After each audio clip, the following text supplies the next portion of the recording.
오늘 우리가 읽은 시편 94편은 저자 미상의 비탄시입니다. 이 시에서 시인은 악인들로 인하여 이스라엘의 공동체가 붕괴 위기에 처한 상황을 목도하고 있습니다. 그래서 시인은 심판주 하나님께 의로운 자들과 압제받는 자들을 대표해서 공의의 심판을 베풀어 주실 것을 호소하고 있습니다. 이러한 내용으로 본시는 크게 5부분으로 나눌 수가 있습니다. 7절까지는 악인들에 대한 보수의 호소와 자긍하는 악인들의 만행을 고발하고 있습니다. 8절에서 11절은 악인들을 향한 하나님의 엄중한 심판을 경고하고 있고, 12절에서 15절은 의인을 위해 판단하는 여호와의 의로우신 판결의 확신을 고백합니다. 16절에서 19절은 백성들 앞에서 여호와를 향한 체험적 구원의 확신을 고백하고, 마지막으로 20절에서 23절은 여호와 앞에서 백성들을 향한 악인 멸절의 확신을 선언하고 있습니다. 실제로 오늘 시인이 고백하는 것처럼 하나님께 복수해달라고 고백을 하고 있어요.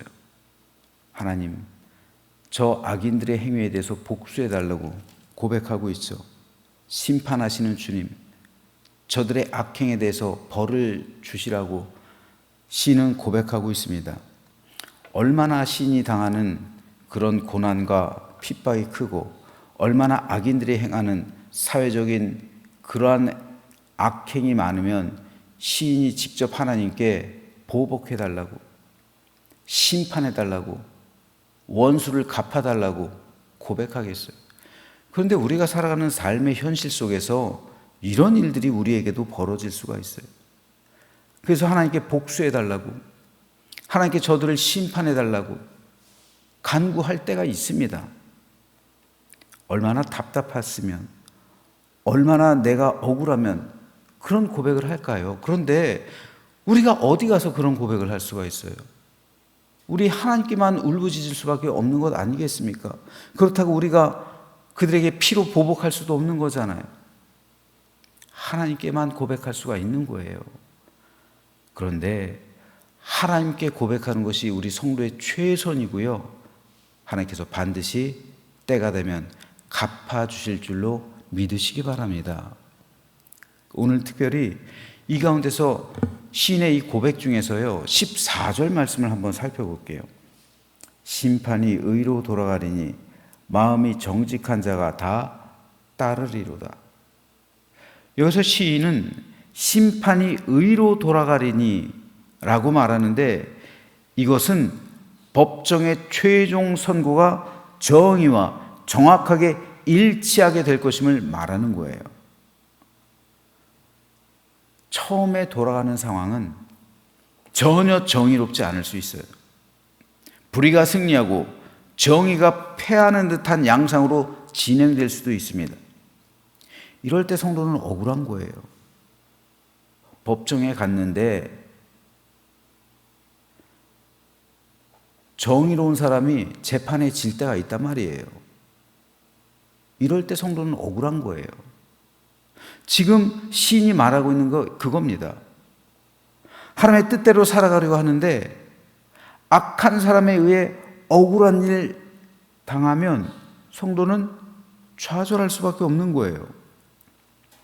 그러면서 신앙에 의문이 생기기 시작합니다. 내가 정말 하나님의 말씀대로 살아가는 것이 잘하는 건가? 하나님의 뜻대로 살아가는 것이 세상에서 무슨 의미가 있나? 세상에서 경건하게 살아가는 것이 너무 순진한 생각은 아닌가? 별 생각이 다 들죠. 그럴 때 성도는 회의에 빠져요. 신앙적인 회의요. 그리고 불안과 염려와 근심 가운데 하루하루 쇠약해질 수밖에 없어요. 이것은 시인의 상황도 마찬가지였습니다.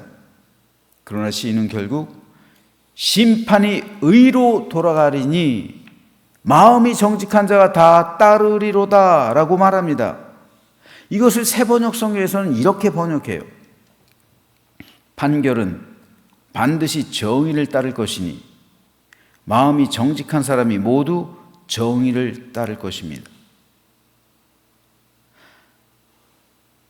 불의한 자들이 의인을 억울하게 하고 악인들이 정의로운 사람을 둘러 진치며 핍박한다 할지라도 하나님의 공의롭고 정의로운 심판이 그들을 내리칠 것이고 결국에는 의인들이 정의로운 판결에 따라 승리하게 될 것임을 시인은 확신하는 겁니다. 이것은 오늘 살아가고 있는 우리 성도들이 반드시 가져야 할 믿음의 확신입니다. 정의가 승리한다는 거예요.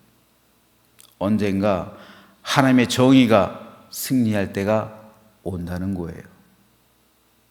우리가 살아가는 세상에서도 신이 처해 있던 상황은 여전히 반복되고 있어요.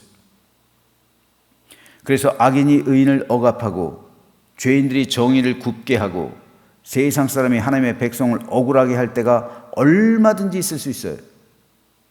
그래서 성도는 불이익당하고 때로 피해보고 손해볼 때가 얼마나 많은지 모릅니다.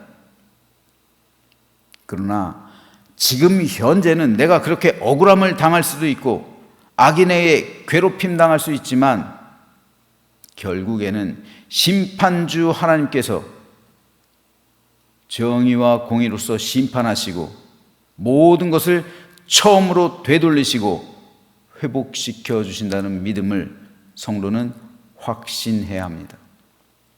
결국 시편 94편에서 시인은 이런 믿음의 고백으로 이 시를 결론 짓습니다. 마지막 절입니다. 그들의 죄를 그들에게 물으시며 그 악함을 벌하셔서 그들을 없애버리실 것이다. 주 우리 하나님께서 그들을 없애버리실 것이다. 성도를 억울하게 하고 성도에게 해를 끼치며 성도를 핍박하고 성도의 기업과 삶에 손해를 끼치는 사람을 하나님께서는 반드시 정의로 심판하실 것이라는 믿음의 고백입니다. 그래서 그 죄를 그들에게 물으실 것이고 그들의 악함을 반드시 벌하셔서 그들을 없애버릴 것이라고 시인은 고백합니다.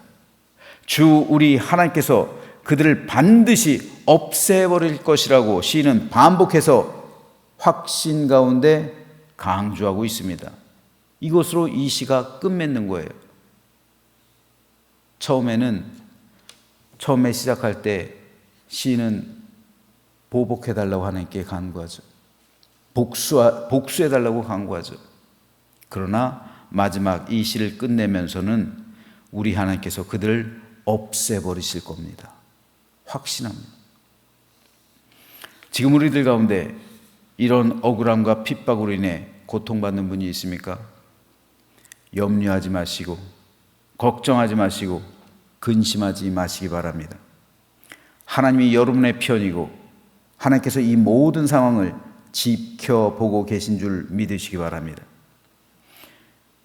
그리고 하나님께서 반드시 하나님의 자녀인 여러분을 대신해서 보복하시고 정의와 공의로 심판하실 때가 곧 임하게 됨을 믿으시기 바랍니다. 그리고 그들의 죄를 그들에게 물으시고 그들의 악함을 벌하셔서 그들을 없애버리실 때가 속히 올 것임을 믿으시기 바랍니다. 시인의 고백처럼 우리 주 하나님께서 그들을 반드시 없애버리실 때가 있게 될 것임을 확신하시기 바랍니다. 그런데 여기서 하나님께서 없애버리신다는 것은 그들의 영혼을 포함하는 거예요. 따라서 이것은 악인들을 향한 영원한 심판을 의미하는 거예요. 그들이 여러분에게 행한 악함에 비해서 그들이 당하는 영원한 심판은 비교할 수조차 없는 끔찍한 저주입니다. 그들이 여러분에게 손해를 끼친 것은 어쩌면 그들이 당하는 심판에 비해서 미미한 거예요.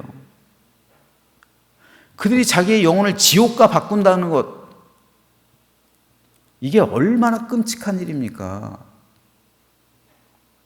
그들이 여러분에게 행하고 있는 그 피해요?